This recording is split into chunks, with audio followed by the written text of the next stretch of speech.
Lecture में हम लोग ब्रीफली बात करेंगे कॉन्स्टिट्यूएंट असेंबली के बारे में। कैसे इसने काम किया, मेजरली क्या इसके फंक्शंस थे और इंडिपेंडेंस एक्ट की वजह से क्या इसकी पोजीशन में चेंजेस आए। तो डिटेल में हम इस लेक्चर में नहीं जाएंगे कि कैसे इसकी कमिटीज़ फॉर्म हुई और कौन कौन उनके हेड थे, वो नेक्स्ट लेक्चर में देखेंगे। अभी सिर्फ एक इंट्रोडक्शन टाइप है कि कॉन्स्टिट्यूएंट असेंबली ने कैसे कैसे वो काम कर रही थी, क्या क्या वो काम कर रही थी और इंडिपेंडेंस एक्ट की वजह से क्या क्या उसकी पोजीशन में चेंजेस आए। तो कॉन्स्टिट्यूएंट असेंबली की फ़र्स्ट मीटिंग जो हुई थी वो 9 दिसंबर 1946 को हुई थी। मुस्लिम लीग ने इसे बायकॉट कर दिया था क्योंकि वो पार्टीशन की उनकी डिमांड थी। मीटिंग अटेंड की थी सिर्फ 211 मेंबर्स ने और डॉक्टर सच्चिदानंद सिन्हा जो कि सबसे उम्रदराज थे, उनको टेम्प्रेरी प्रेसिडेंट चुना गया क्योंकि ये फ्रेंच प्रैक्टिस थी तो उसको फॉलो किया गया। बाद में डॉक्टर राजेंद्र प्रसाद को इलेक्ट किया गया as a president of the constituent assembly और इसके 2 वाइस प्रेसिडेंट चुने गए, एच.सी. मुखर्जी और वी.टी. कृष्णमाचारी। 4 दिन बाद, जब फर्स्ट मीटिंग के 4 दिन बाद, 9 दिसंबर के 4 दिन बाद 13 दिसंबर 1946 को नेहरू ने ऑब्जेक्टिव रेजोल्यूशन मूव किया। इस ऑब्जेक्टिव रेजोल्यूशन ने ही एक वो लाइन खींची कि हमारा संविधान जो है वो किन किन चीज़ों को कवर करेगा, किस बाउंड्री के अंदर रहेगा और किन किन चीज़ों को कवर करते हुए क्या, ये एक तरीके से गाइडिंग प्रिंसिपल की तरह से ये ऑब्जेक्टिव रेजोल्यूशन था कि हमारा कॉन्स्टिट्यूशनल स्ट्रक्चर कैसा रहेगा। इसमें क्या क्या था? फर्स्ट पॉइंट था, this constituent assembly declares its firm and solemn resolve to proclaim India as an independent sovereign republic to draw up for her future governance a constitution. मतलब ये जो कॉन्स्टिट्यूएंट असेंबली है ये खुद को क्या डिक्लेयर करती है? ये जो कॉन्स्टिट्यूएंट असेंबली है ये ये क्या मतलब इसका फर्म एंड सोलेम रिजॉल्व है कि इंडिया को एक इंडिपेंडेंट, वो हमें पता ही है, आज़ाद, सोवरेन यानी जो सुप्रीम पावर है, यानी हम अपनी टेरिटरी में सुप्रीम पावर है। इंडिया इंडिपेंडेंट है, सोवरेन है यानी सुप्रीम पावर है। रिपब्लिक है, रिपब्लिक का मतलब होता है गणतंत्र, गणतंत्र का मतलब ये होता है कि जहाँ पर जो सबसे ऊंची पद पर होगा, जैसे हमारे यहाँ प्रेसिडेंट है, वो जनता के द्वारा चुना गया होगा, ना कि वो बाय बर्थ होगा। जैसे कि ब्रिटेन में क्या होता है, बाय बर्थ होता है, जो वहाँ का किंग होता है। तो यहाँ पर क्या होगा, वो पब्लिक के द्वारा चुना गया होगा, तो वैसी कंट्री को रिपब्लिक बोलते हैं। तो ऐसी हम एक कंट्री बनाएंगे, इंडिपेंडेंट, सोवरेन और रिपब्लिक, और हम उसके लिए जो कॉन्स्टिट्यूएंट असेंबली हम बना रहे हैं ये आगे क्या करेगी, इस बेसिस पर चलते हुए अपना कॉन्स्टिट्यूशन जो है ड्रॉ करेगी, जिसमें कि क्या होगा कि कौन कौन सी टेरिटरीज़ होंगी जो अभी ब्रिटिश इंडिया का पार्ट है, वो टेरिटरीज़ होंगी। The territories that now form Indian states, जो टेरिटरीज़ अभी इंडियन स्टेट्स हैं यानी प्रिंसली स्टेट्स, वो होंगी। And such other parts of India as are outside India and the states as well as other territories as are willing to be constituted into the independent sovereign India shall be a union of them all। और ऐसी दूसरी भी कोई territories जो India में आना चाहती हैं उन सबको भी मिला करके हम जो है ऐसा एक अपना यूनियन बनाएंगे, इंडिया यूनियन होगा ऐसे स्टेट्स और एरियाज़ का। Wherein the said territories whether with their present boundaries or with such other as may be determined by the constituent assembly and thereafter according to the law of the constitution shall possess and retain the status of autonomous units together with the residuary powers and exercise all the powers and functions of the government and administration save and except such powers and functions as are vested in or assigned to the union or as are inherent or implied in the union or resulting therefrom। मतलब ऐसी जो भी territories होंगी जो India में आ जाएंगी, वो चाहे तो उनकी प्रेजेंट बाउंड्रीज़ के साथ जो उनकी अभी हैं, या फिर ऐसी कोई सच अदर एज में भी determined by the constituent assembly, या फिर उनकी बाउंड्रीज जैसी कि कॉन्स्टिट्यूएंट असेंबली डिसाइड करे, या फिर उसके बाद में कोई कॉन्स्टिट्यूशन में ऐसा लॉ आए जो उनकी बाउंड्रीज़ को ऑल्टर कर दे, या जो भी है उनका क्या स्टेटस रहेगा, उनका स्टेटस रहेगा ऑटोनॉमस यूनिट्स। मतलब वो अपना जो राज्य होंगे वो उनकी अपनी सरकारें वो खुद चलाएंगे और उनके पास रेजिडुअरी पावर्स होंगी, और वो जितने भी गवर्नमेंट के फंक्शंस एंड जितने भी पावर्स एंड फंक्शंस होते हैं गवर्नमेंट के और एडमिनिस्ट्रेशन के, वो सारे एक्सरसाइज करेंगे अपने स्टेट में। सेव एंड एक्सेप्ट मतलब कहाँ पर नहीं होगा वो एक्सेप्शन बताया गया है कि जहाँ पर ये सारी पावर्स वेस्टेड हैं यूनियन के अंदर या फिर यूनियन को असाइन की गई हैं, वहाँ पर वो पावर्स फिर यूनियन के पास रहेंगी। और एज आर इनहेरेंट और इम्प्लाइड इन द यूनियन और रिजल्टिंग देयर फ्रॉम, या फिर मतलब इनहेरेंट हैं और मतलब यूनियन में ही इम्प्लाइड करती हैं कि तो वो सारी की सारी यूनियन में ही रहेंगी। मतलब ये है कि वो सारे के सारे जो है ऑटोनॉमस रहेंगे, बट अगर कुछ ऐसी ज़रूरत पड़ती है कॉन्स्टिट्यूशनली या फिर अभी प्रेजेंट में या आगे कॉन्स्टिट्यूशन के किसी लॉ से, या फिर वो हमारे नेशन को बनाए रखने के लिए भी ज़रूरी है, मतलब बहुत सारे एक्सेप्शंस हैं जहाँ पर वो बहुत ज़रूरी हो, तो वो सारी पावर्स फिर यूनियन के पास रहेंगी। And wherein all the power and authority of the sovereign independent India, its constituent parts and organs of government are derived from the people. और हम ये कॉन्स्टिट्यूंट असेंबली कैसा कॉन्स्टिट्यूशन बनाएगी जहाँ पर सारी पावर और अथॉरिटी जो होगी इंडिया की, वो कहाँ से डिराइव होगी? इंडियन गवर्नमेंट की। इंडिया से मतलब है इंडियन गवर्नमेंट की, वो डिराइव होगी लोगों से, पीपल से। And wherein shall be guaranteed and secured to all the people of India. और जो हम संविधान बनाएंगे उसमें क्या होगा? ये गारंटीड होगा कि, और ये मतलब गारंटीड एंड सिक्योर्ड होगा कि सारे लोगों को जस्टिस मिलेगा। जस्टिस कैसा? सोशल, इकोनॉमिक एंड पॉलिटिकल, सामाजिक, आर्थिक और राजनीतिक न्याय मिलेगा। Equality of status of opportunity and before the law, और इक्वालिटी मिलेगी कैसे? कि सबको अपॉर्चुनिटी की इक्वालिटी होगी और लॉ के सामने सबकी इक्वालिटी होगी, कानून के सामने सब बराबर होंगे। Freedom of thought, expression, belief, faith, worship, vocation, association and action subject to law and public morality. Freedom होगी क्या? थॉट एक्सप्रेशन की, बिलीफ की, फेथ की, वर्शिप की, वोकेशन की, एसोसिएशन की फ्रीडम होगी, एक्शन की फ्रीडम होगी। लेकिन ये फ्रीडम भी ऐसी नहीं होगी कि अनकंट्रोल्ड फ्रीडम होगी। ये फ्रीडम जो है लॉ और पब्लिक मोरालिटी को ध्यान में रखते हुए होगी। ऐसा नहीं कि आप कोई लॉ ब्रेक कर रहे हैं या पब्लिक मोरालिटी, पब्लिक में जो है ऐसी चीज़ें कर रहे हैं जो अनैतिक हैं, तो वैसी आप नहीं कर सकते। फ्रीडम का वो मतलब नहीं है। तो फ्रीडम में भी किसी बाउंड्रीज में है वो फ्रीडम भी। wherein adequate safeguards shall be provided for minorities, backward and tribal areas, depression। मतलब ये है कि जहाँ पर प्रॉपर सेफगार्ड दिया जाएगा, जो भी हम कह सकते हैं निम्न वर्ग हैं या दबे कुचले वर्ग हैं, उनको प्रॉपर सेफगार्ड दिया जाएगा। माइनॉरिटीज़ को, सबको, किसी को ऐसा नहीं कि दबाया जाए या किसी पे कोई किसी के अधिकारों का हनन कर सके।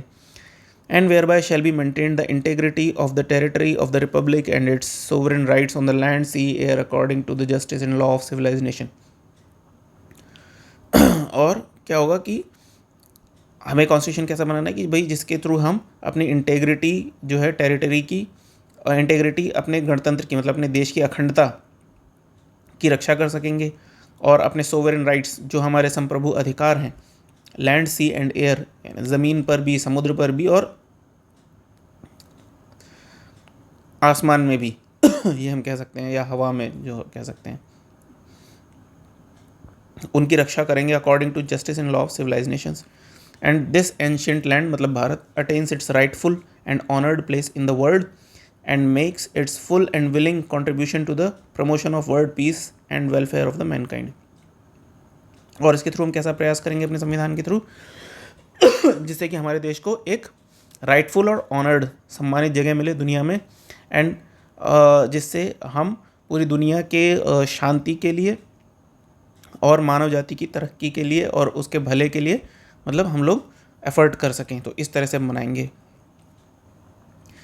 ये जो रेजोल्यूशन नेहरू जी ने मूव किया, ये हिस्टोरिक था। आज की जो हमारी प्रीएम्बल है वो काफ़ी कुछ इसी से इंस्पायर्ड है। तो ये रेजोल्यूशन जो है ये अडॉप्ट कर लिया गया एक मत से 22 जनवरी 1947 को, and it influence the eventual shaping of the constitution through all it's subsequent stages. जो हमारा कॉन्स्टिट्यूशन आगे जाके शेप हुआ उसको इसने बहुत इन्फ्लुएंस किया हर स्टेज पर। इसी का मॉडिफाइड वर्जन जो है ऑब्जेक्टिव रेजोल्यूशन का, वो आज की प्रीएम्बल है। अब इंडिपेंडेंस एक्ट आने के बाद में कॉन्स्टिट्यूएंट असेंबली की पोजीशन में क्या क्या चेंजेस आए। अभी हमारे 1946 में बन गई थी, इंडिपेंडेंस एक्ट हमारा 47 में आया। तो अभी तक क्या था, प्रिंसली स्टेट्स इससे अलग थे कॉन्स्टिट्यूएंट असेंबली से, लेकिन 28 अप्रैल 1947 आते आते जैसी परिस्थितियां दिख रही थी, 6 प्रिंसली स्टेट्स जो है वो असेंबली का पार्ट हो चुके थे ऑलरेडी। बड़ौदा, बीकानेर, जयपुर, उदयपुर, पटियाला और रीवा। 3 जून 1947 को माउंटबेटन का प्लान आ गया इंडिया को डिवाइड करने वाला। तो अदर स्टेट्स ने भी अपनी सीट ले ली असेंबली में। उन्हें लगने लगा कि भाई पता नहीं क्या होगा, तो हम लोग भी रहते हैं ताकि हमारा इंटरफेरेंस रहे और हम भी देखें कि क्या होता है। अब मुस्लिम लीग जो इंडियन डोमिनियन वाली थी वो भी असेंबली में आ गई। अब जो इंडिपेंडेंस एक्ट आया 1947 का, उसने क्या क्या चेंजेस किए? उसने 3 चेंजेस किए। असेंबली को फुल्ली सोवरेन बॉडी बना दिया गया, क्योंकि अब हमारे ऊपर कोई अंग्रेज़ नहीं है, कुछ नहीं है, वो बस जाने ही वाले, तो फुल्ली सोवरेन बॉडी बनना ही था। मतलब सबसे पावरफुल इस टेरिटरी में, सबसे पावरफुल, उसके ऊपर और कोई पावरफुल नहीं है।